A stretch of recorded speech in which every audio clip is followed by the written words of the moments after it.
Well, thanks for joining me again. Hey, I am Shaun Merrill, and we are back in the great outdoors. Again, my favorite place to be. So, if you joined us last time in our last episode, we talked about the first thing to remember when it comes to firearm safety, and that's muzzle control. If you didn't see that last episode, you can go back and check it out.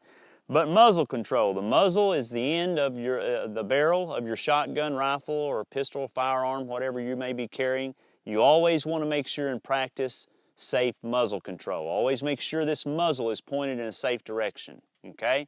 Even if it's the gun you consider it to be unloaded, you always treat a firearm as if it were loaded, all right? So always make sure your muzzle is in a safe, pointed in a safe direction. Proper muzzle control. So in this episode, we're going to talk about the next thing. You have two forms of safety here when it comes to a firearm. All right, number one is muzzle control.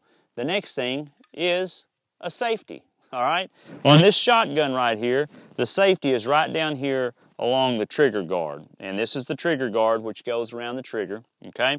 On some firearms, it may be up on top right here. There may be a safety up here on top.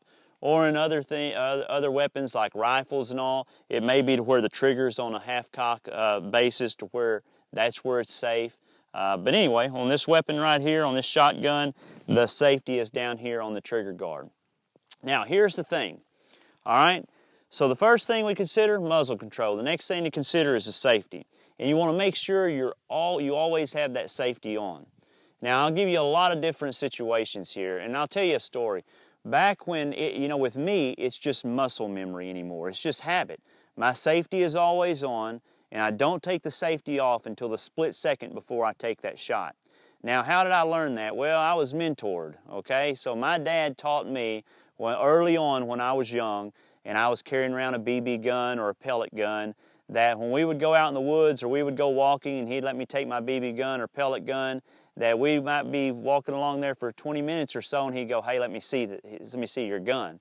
And I would hand it to him. If that BB gun if the safety wasn't on that BB gun or that pellet gun, then I didn't get to carry it next time we were out in the woods, okay? So it become a habit. I wanted to make sure that I always had that safety on. And that's the way I taught my son.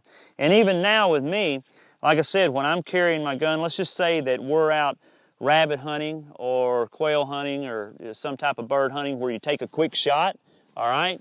I'm not walking along there even with the dogs running the rabbit and I see the rabbit coming with my safety off. My safety is always on. And it has become muscle memory. And that's what it needs to become with you when you're handling a firearm. It needs to become a habit. It needs to become muscle memory. How do you get that? By practice, practice, practice. The more that you carry your firearm and practice it safely, the more it's going to become muscle memory, because I don't even know I do it now. But I can promise you that as far as taking my safety off before I shoot, I can promise you I may see that rabbit coming running up in front of the dogs and slipping through there, and I don't take my safety off until the second I fire that gun, and then I immediately put it back on with my middle finger.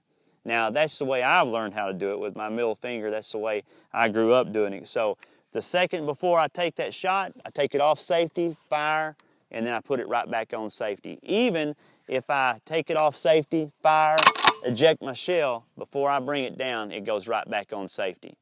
And that's the way you need to practice it. And even if I'm in a deer stand, for example, and I've got my rifle, and I see the deer walking, I've got a clear sight line, it is a deer, it's a deer that I'm going to shoot, right? And so that I'm going to harvest, and he comes walking up, and I can see which direction it's walking, and I've got a shooting lane coming up here. Even when I get my rifle ready, I don't take it off safety until it walks right into the path that I'm going to take that shot, and maybe in my shooting lane, I take it off safety, I fire, and then put it right back on safety. Now you may ask, well, why wouldn't you just take it off safety when you put your gun up here and get ready to take the shot, because you know you're going to shoot the deer?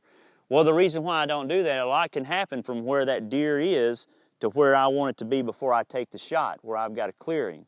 Anything could spook it. It could take off running, and then I'm like, oh man, I just missed a shot. I'm not thinking about my gun not being on safety, or the safety being on, because I've taken it off. And I may put my rifle back down on the stand, or maybe put it over my lap, and not realize that I had taken the safety off. So anyway, you get the point.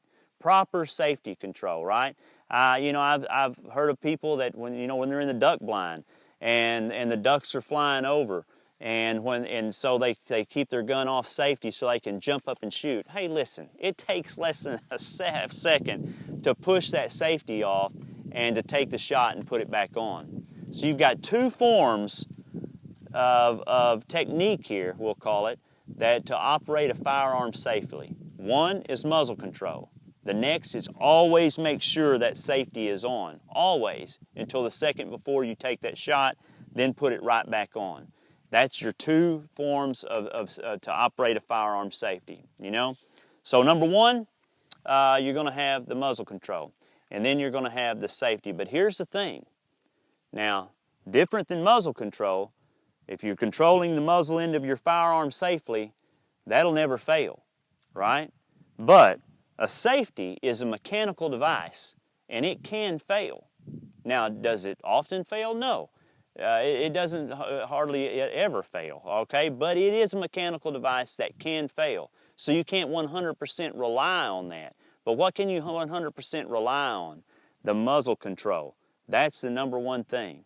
So, muzzle control first, then make sure your safety is always on, because those are two forms of operating your firearm safely.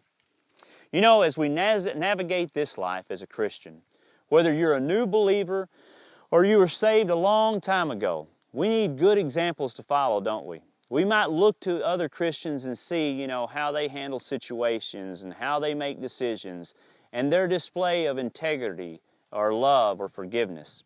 We might find this in our pastor, maybe a deacon in the church, or even a Sunday school teacher or small group leader. And all of those things are great. And these can certainly be good and even great examples. But just like our safety on our firearm, there's an opportunity for failure. They can fail. Listen, they're people. People can fail. I fail. They can be great in our lives, but we shouldn't rely wholly on them. Our trust should be in God. 1 Peter 2:21 tells us that He is our example to follow. He never fails. We can always look to Him to be our true safety. 2 Thessalonians 3:3 says, "But the Lord is faithful, and who shall establish you and keep you from evil?"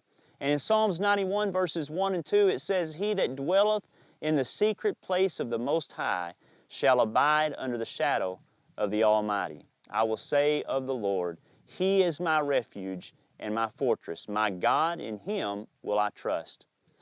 There's one more part to our series on firearm safety coming up. Look for it coming soon, but until then, you can check out our other videos like these and blogs to help you in your walk with Christ. You can do that by going to lifeword.org or social media like Facebook and Instagram.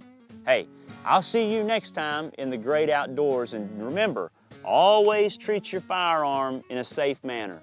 Be a responsible, ethical hunter, all right? Let's pass it on to the next generation. See you next time.